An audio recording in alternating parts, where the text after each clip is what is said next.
One day you will die. Dead, gone, buried or burnt, cast into a sea of infinite nothingness. Your skin will turn cold and the last breaths of air will escape from your lungs. All that you'll leave behind is a corpse. Some choose cremation. Sure, you'll lose about 97% of your body during the process, being reduced to just 5 pounds of ash, but hey, it'll take 1 million or so years for you to decompose. However, that is just a blink and you'll miss it moment in the 13 billion years the universe has existed for. Others choose burial, though it has a shorter time frame, hundreds of years or so, and all your flesh and bones will decompose. At least you'll have a headstone to honour your life. Let's just hope the graveyard stays in a populated area and your gravestone is kept up by someone. And God forbid an ecological disaster would strike your grave, or that your grave isn't reused due to the rapidly shortening availability of burial sites. There are two assurances in life. One is that you'll die, and the other one is that you're forgotten. Usually the saying goes death and taxes, but it seems if you have enough money you can get out of the latter. This is the true tragedy of humanity. No matter how far we run, how much we try to block it out or escape it, death comes for us all. Rich or poor, happy or sad, subscribe to Unijoy or not, we will die. Outer Wilds is a game about death. And there's no better way to analyze this than through existentialism. I'll give a brief rundown of what existentialism actually is and what I aim to do with this video essay, starting with existentialism. This is the point where I typically give a 2-sentence answer to what the philosophical perspective entails. However, existentialism is strange. Like a lot of philosophy, once you get down to definitions, we don't really have a great answer or even know how to describe it. The typical answer you'll find on the internet is that existence precedes essence, as in things do not have pre-made meanings or motives, they are just ascribed after coming into existence. I.e., a chair is not destined to be sat on. A chair is just an arrangement of wood or plastic that we humans have given the role of being sat on. In a similar sense, you do not have meaning, you only have the guidance and wants of other peoples to follow. But these are not objective nor obligatory. However, this limits our pool of thinkers to Simone de Beauvoir and the later works of Jean-Paul Sartre, missing out on some pretty heavy hitters like Kierkegaard, Nietzsche and Heidegger. What I prefer, and what I'll be using for this essay, is a broad church definition, more a Wittgensteinian family resemblance, which is surrounded by questions of meaning, freedom, death, morality, and taking a phenomenological approach to concrete lived experiences. This means we can include people that I wouldn't even consider existentialists, nor even philosophers, like Dostoevsky and Albert Camus. And for this video, I have 3 main points from Outer Wilds that I want to analyze through existentialist philosophy, namely time loops, the other, and nausea. Making morphs think he's trapped in the time loop. It's not working right. One of the clearest examples of existential philosophy in Outer Wilds can be seen through the time loop. I can finally leave! Martha, I'm coming home, sweetie! I'm back in the fucking building again! If you paid enough attention during the museum trip, you would have seen the stages of a sun's lifespan. The yellow phase, subgiant phase, red giant phase, and supernova. Every 22 minutes, the sun your solar system circles will die, exploding into a supernova and consuming everything within its destruction. And with the death of the universe as we know it, you wake back up, sitting at the campfire like nothing happened. Even if you don't survive the 22 minutes, which is incredibly likely, the universe can be a very hostile place, with ghost matter, black holes and falling sand, you still wake back up. It seems as if there's no real point to what you do. The changes you make aren't permanent, the people you interact with won't remember. I want to tell you I'm hell. It's just you, stranded in a hell of sorts. Your actions are futile, yet upon every death, you get back up and fly your ship into the unknown in search of more answers. Why? The time loop we see in Outer Wilds is not too dissimilar to how we live our real lives. We wake up, eat breakfast, take a bus, attend school or work, have lunch, carry on working, bus home, maybe see some friends or rot in bed scrolling TikTok, eat dinner and sleep, just to wake up and do it over and over again. What the definition of insanity is. Sure, you aren't dying, but your actions are repeated day in and day out. Maybe you'll have some deviation from the schedule, not working on the weekends or going to a party to keep yourself sane from the dull monotony of life. But let's be honest, you're a Unijoy viewer, you're not going to parties. If we were to tally up how many days you've followed this exact pattern compared to the days you've broken from it, I'm almost certain you'd see the comparison I'm making. Butter the toast, eat the toast, shit the toast. God, life's relentless. And it doesn't even need to be large scale. Time loops present themselves on a micro level all the time. Use a plate to eat on, it gets dirty, you let them pile up. You clean them, you use them to eat, it gets dirty, and so on until you die. Insanity is. One time is funny, 2 times it's fucking annoying, no? I think it's an uncontroversial statement to say that myths, stories, fables, tropes, whatever you want to call them, are just expressions of the human condition. The hero's journey is an expression of dedication and work. Monsters are an expression of our fear, and I believe that time loops are an expression of the realization many of you just had, coming to terms with the fact that your life is structured to the point of insanity. He did the same joke about 3 times already. I don't think it's funny anymore. The more we relate, the more we use said tropes, and god do we use a lot of time loops. Legend of Zelda Majora's Mask, Adventure Time The Hall of Egress, the Ghost Mission in Elder Scrolls Oblivion, possibly Attack on Titan depending who you ask, and most obviously Groundhog Day. Outer Wilds isn't the first to do time loops, but it still hits us somewhere primal. The natural step from here is the works of Albert Camus, one of the most famous writers to speak on this topic. If this myth is tragic, that is because the hero is conscious. Where would his torture be, indeed, if at every step the hope of succeeding upheld him? The workman of today works every day in his life at the same tasks, and his fate is no less absurd, but it is tragic only at the rare moments when it becomes conscious. For Camus, the real horror of the loop derives from our consciousness, knowing our position in the universe but being unable to change it. If we didn't, there would be no difference to us than a goldfish swimming in circles, forgetting our torture each time we circumnavigate the bowl. If you follow me on TikTok, you know I don't really like Camus that much, but he's a good thinker to use here, so let me be. If you're wondering what myth Camus is pulling from here, he's referencing the myth of Sisyphus. If you lock in, you can do anything, motherfucker. Also the title of the book that quote is from. Sisyphus was once the king of Corinth, a city-state between Athens and Sparta, but he found trouble after he tricked Thantanos, or Hades depending on which version you're reading. For his punishment in the afterlife, Sisyphus was condemned to push a boulder up a hill just for it to roll back down once it reached the top for the rest of eternity. You see this boulder coming down? I am sentenced to all of eternity to push this boulder up this mountain. This is a similar fate we find ourselves in during Outer Wilds.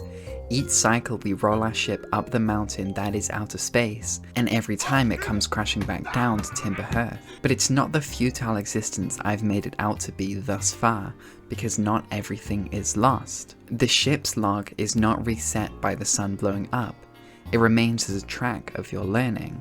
The ship's log, or the rational part of your brain, isn't the only thing to benefit from the loop, but your general consciousness grows alongside it. Experiences lived a million times over still have value we can gain from them, whether that be learning better routing in the sunless city so you don't get crushed against the ceiling, or getting better at talking with romantic interests after years of rejection. These things can't be tracked objectively, measured on a graph of success, but only grasped through the development of your mind. I get that failure is defeating and there's nothing worse than starting from square one. I'm gonna break my monitor, I swear! But there's no greater defeat than not trying. In The Gay Science, Nietzsche calls on us to take action in this sense, again using the example of a time loop. 1. If some day or night a demon were to steal after you into your loneliest loneliness and say to you, this life, as you have now lived it and have lived it, you will have to live once more and innumerable times more, and there'll be nothing new in it, but every pain and every joy and every thought and every sigh, and everything unutterably small or great in your life will have to return to you, and in the same concession and sequence. Would you not throw yourself down and gnash your teeth and curse the demon who spoke thus? Or have you once experienced a tremendous moment when you would have answered him, "You are a god and I have never heard anything more divine"? Really sit and think with this hypothetical for a while. If you were told you'll live your life again and again and again on repeat, would you react well? A lot of people cling on to the idea of death as an escape. If ultimately nothing matters, what is the point of doing anything? Why make the most of your life? There's no afterlife, and none of your actions will be judged at the pearly gates. So why do anything? But let's just say Nietzsche's demon is right. Let's make a Kierkegaardian leap into faith that you will live this life over and over again. Would this be enough of a motivator for you to grab life by the balls and live every day to its fullest? If you said yes, then consider the time loop you're already living in. Each day holding the same structure as the one before it, as we talked about earlier. What's the difference between living a life on repeat and a day on repeat, other than duration? Is that enough to make you live every day to its fullest? In the words of a great scientist, when life gives you lemons, don't make lemonade. Make life take the lemons back. Get mad. I don't want any of your damn lemons. What am I supposed to do with these? Demand to see life's manager. Make life rue the day it thought it could give Cave Johnson lemons. I believe this is the first way in which Outer Wilds engages with existentialist philosophy and sets up the rest of the game. It tackles the macro, your entire life. You don't have control over the time loop like you don't have control over the ins and outs of your life, but what you do have is freedom, autonomy, the power to take charge, the power to demand to see life's manager. Existentialism at its core is all about realizing your freedom, and this is the first thing Outer Wilds demands of you. It presents you with an insurmountable task, far beyond your capabilities to explore a dying universe, but it tells you to keep going, keep exploring, keep learning, keep pushing that boulder. One must imagine the unnamed Herthian happy. What the hell are you talking about? Who you talking to?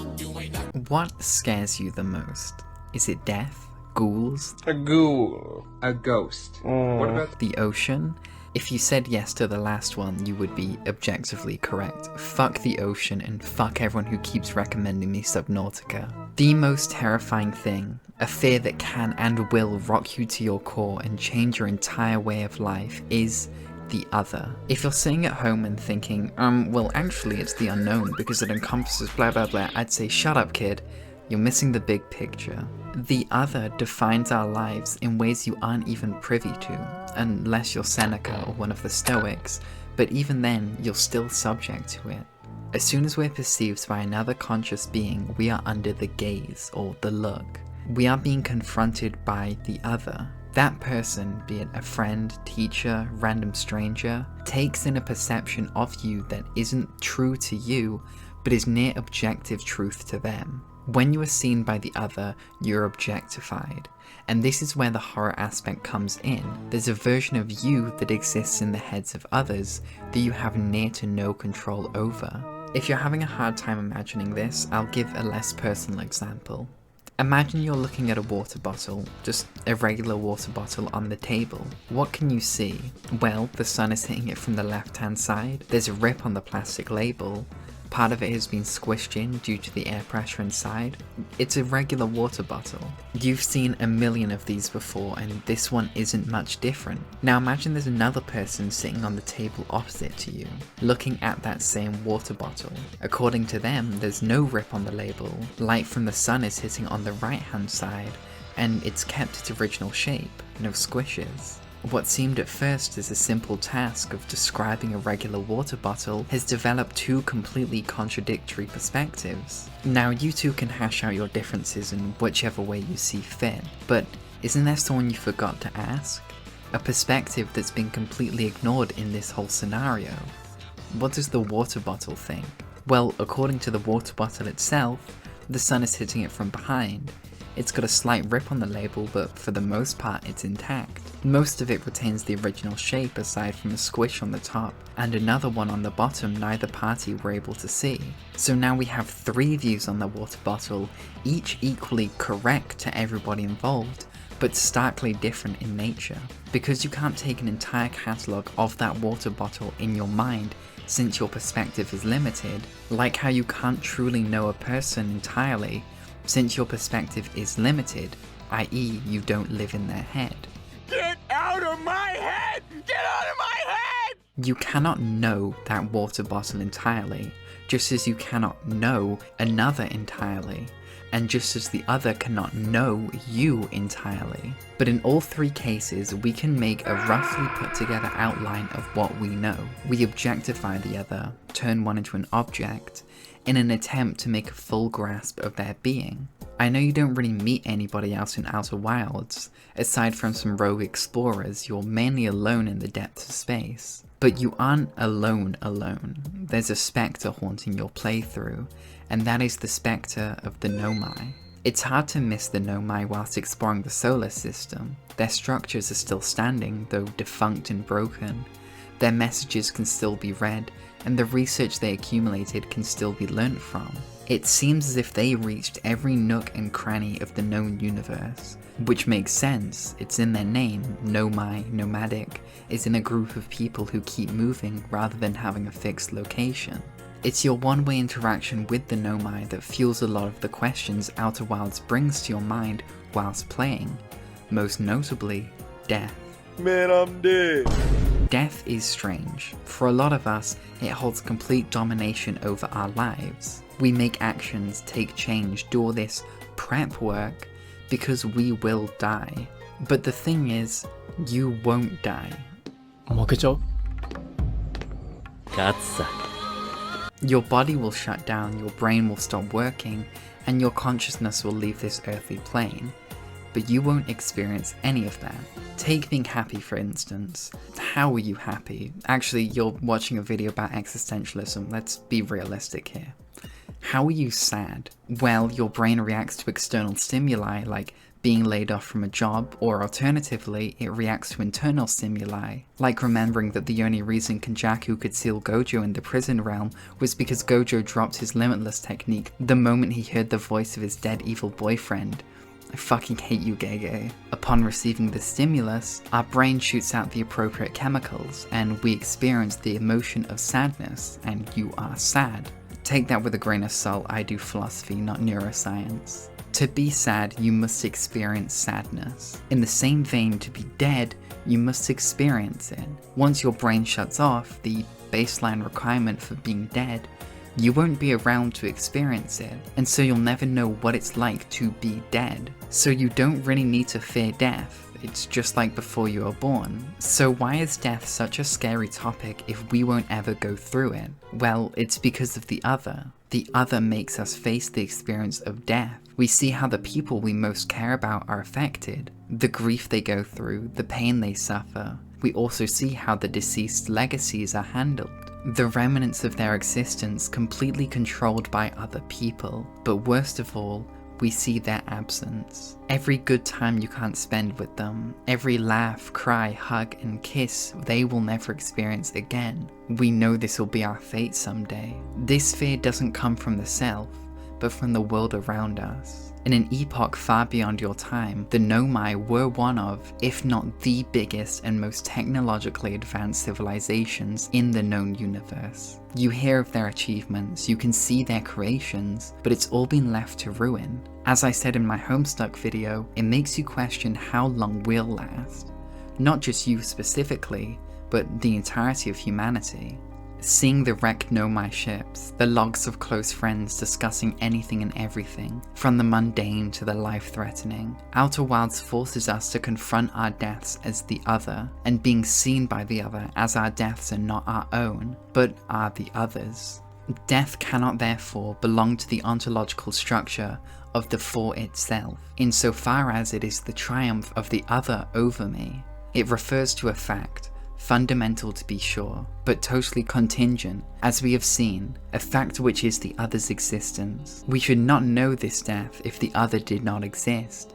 It could not be revealed to us, nor could it be constituted as the metamorphosis of our being into a destiny. It would in fact be the simultaneous disappearance of the For itself, and of the world, of the subjective and the objective, of the meaningful and of all meanings. It is because of the other that my death is the fact that as a subjectivity I fall out of the world, and it is not the annihilation of both consciousness and the world. There is then an undeniable and fundamental character of fact. i.e. a radical contingency. In death is the other's existence. The age of consent has become incredibly political. In which I said the age of consent is way too high. Nausea is one of the key aspects in existentialist philosophy, and its source can be found from Sartre's novel of the same name. It's a lot less analytic and instead focuses on more feeling than anything else. Existentialism at its core is a phenomenological approach. Nausea describes the feeling once they realize their life and everything surrounding them has no preset meaning. The nausea has not left me, and I don't believe it will leave me so soon. But I no longer have to bear it. It is no longer an illness or a passing fit. It is I. So I was in the park just now. The roots of the chestnut tree were sunk into the ground just under my bench. I couldn't remember it was a root anymore.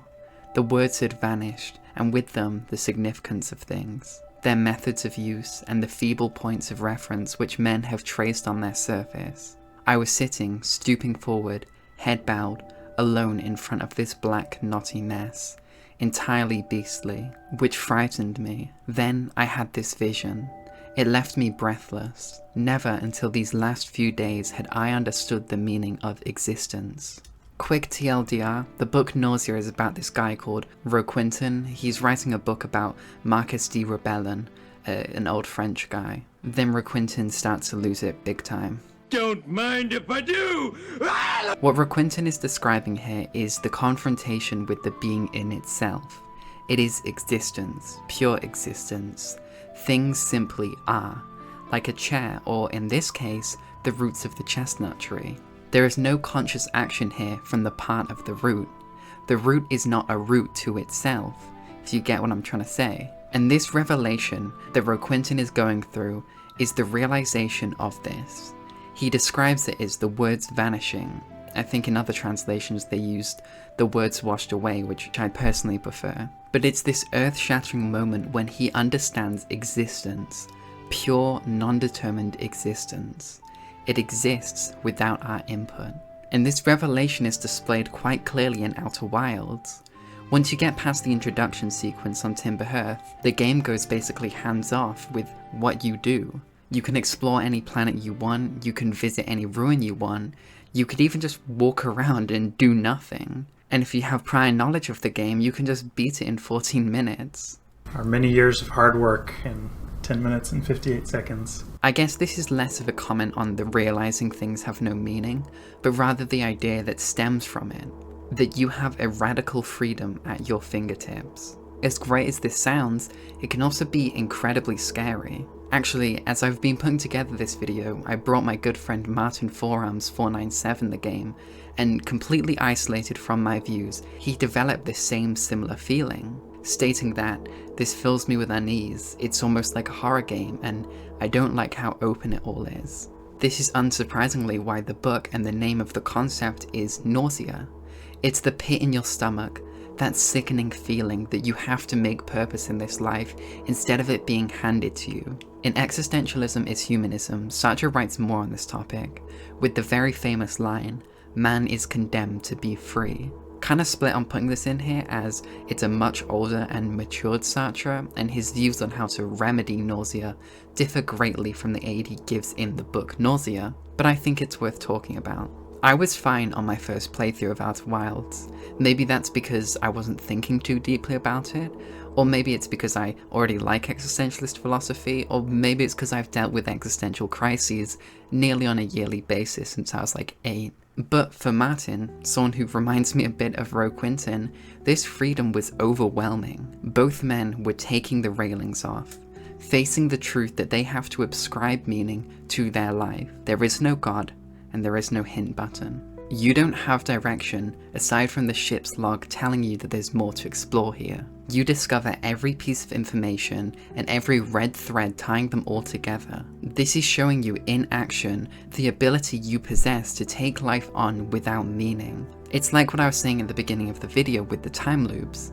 Outer Wilds demands that you find meaning and to keep pushing, and this is that in action. I mean, what are you actually told to do in Outer Wilds? Get the ship's code, fly off, and translate some ancient Nomai text? The amount of exploration you do and the small feat of ending and remaking the entire universe, nobody told you to do that.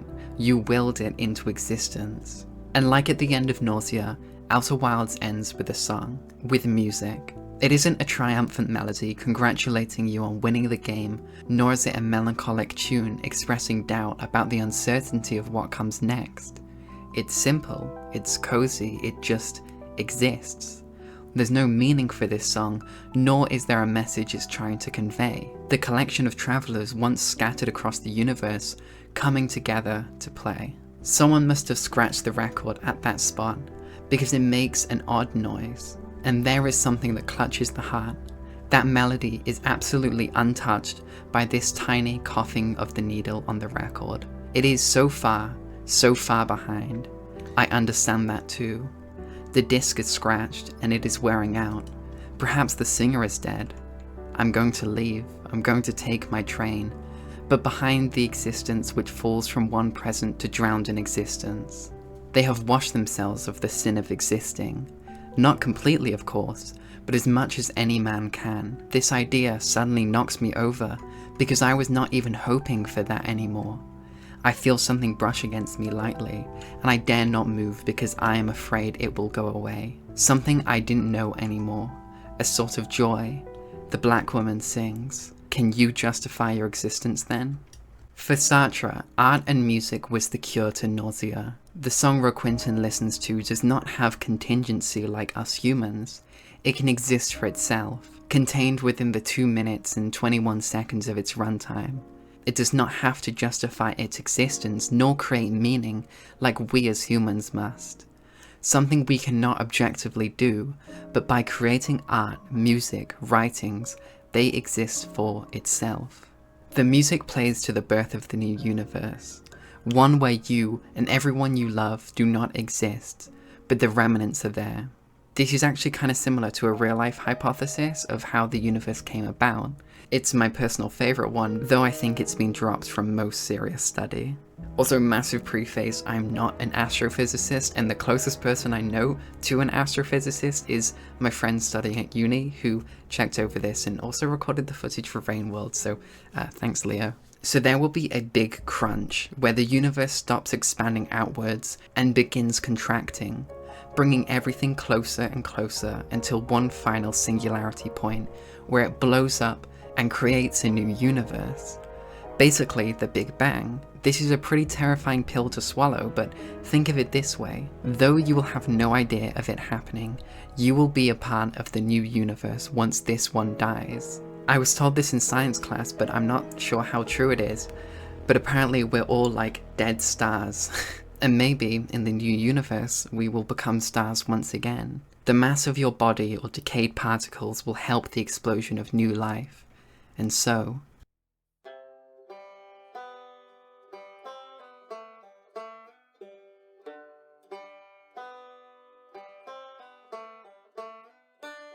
one day you will die, dead, buried or cremated, but not gone. The writings, art, music and conversation you'll make will live on. The trash you've just thrown away from the meal you ate today will live on. The footsteps in wet grass and desire paths will live on. Your life is one of pure, unfiltered interconnection with the world as a whole. The stories and messages you share will be spread to your children or friends and their children and their children.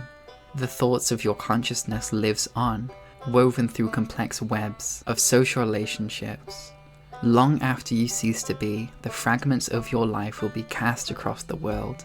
And in this way, you will live on. In this way, until the sun entropies into a magnificent explosion of reds, blues and whites, you will live on. You don't need to reinvent physics or win an Oscar to be remembered. The simplest of conversations with another will ensure your infinity. I can think of the conversation you can read between the children playing around the anglerfish fossil. To them, this was nothing, just kids organizing a hangout, but now, thousands of years after their death, their civilization destroyed, and their species possibly wiped out, you sit here reading their thoughts. Their joy is preserved in time, and their being becomes eternal. Outer Wilds is not just a game about death, but in its reverse, A game about life after death. Physically, emotionally, and mentally you're gone, but the part of you with meaning, your effect on the world, that will live on. But you don't need to worry about that just yet. For now, just remember to stop and smell the pine trees every once in a while.